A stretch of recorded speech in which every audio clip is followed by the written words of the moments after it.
Listen up, gold bugs, because very quietly it has been the summer of love for gold. In fact, since hitting its lows back in June, gold has rallied almost 13% in about 2 months. And according to our next guest, it's only going to get better. So let's start talking numbers with Dr. Ron Paul. He's a former U.S. representative and a highly respected voice on the economy, so we welcome him to our show. Great to have you, sir.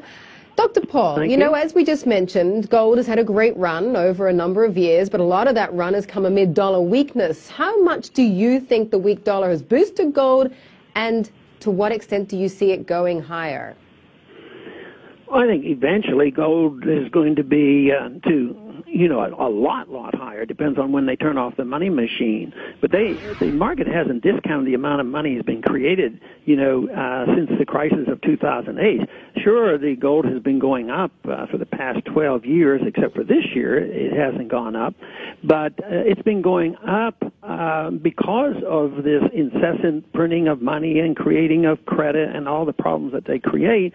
But I don't think they fully discounted all this money because of philosophy. This money isn't circulating. So even if tomorrow they decide to quit the monetizing, I think there's so much money out there, if it starts circulating, they're going to lose control. I think what's going to happen to gold, it's going to explode when they realize that the economy is going down, that we're really in a recession, which will probably start soon, and the economy is very, very weak and prices are rising. Then what is the Fed going to do? I think it'll be an exaggeration that we had in the 1970s, but they will be between the rock and the hard place, and with that type of disruption, that is when I think gold will really take off. Now, it's recovering a bit from its correction.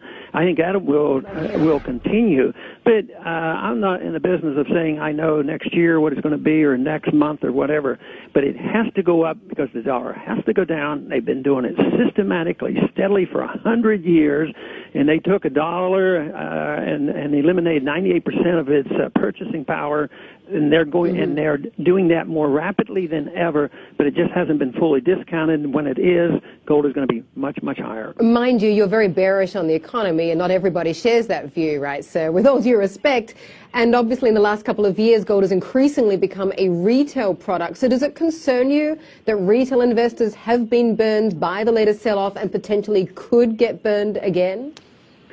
Yeah, there's always on the short run that is possible, because to have a real commodity money, it has to be a commodity, useful, desirable for jewelry or industrial purposes, just like silver, but it also has to have a monetary function, and that's why gold is different than aluminum.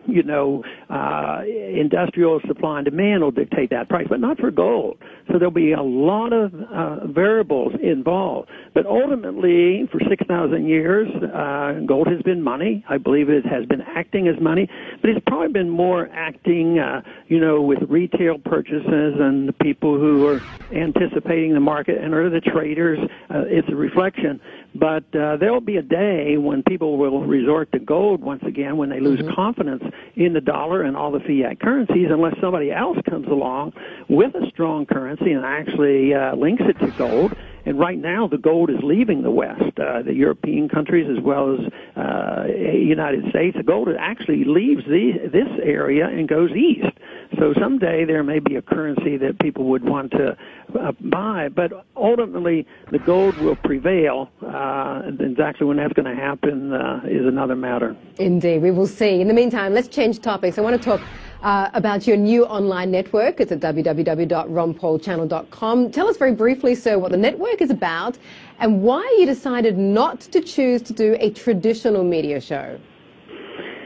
Well, several people after I left Congress came to me and offered this type of an approach on the Internet, and it seemed to be more natural because so much of my support came spontaneously from the Internet. The campaign thrived on that, and most of the time it was grassroots-led, and it was spontaneous. And people suggested that maybe that group of young people in particular would still be interested in hearing about the policies of liberty on both foreign policy and monetary policy and personal liberties. And that is the reason I went in that direction. And the other thing, I feel comfortable with it because when you're on the regular television, you have time restraints, you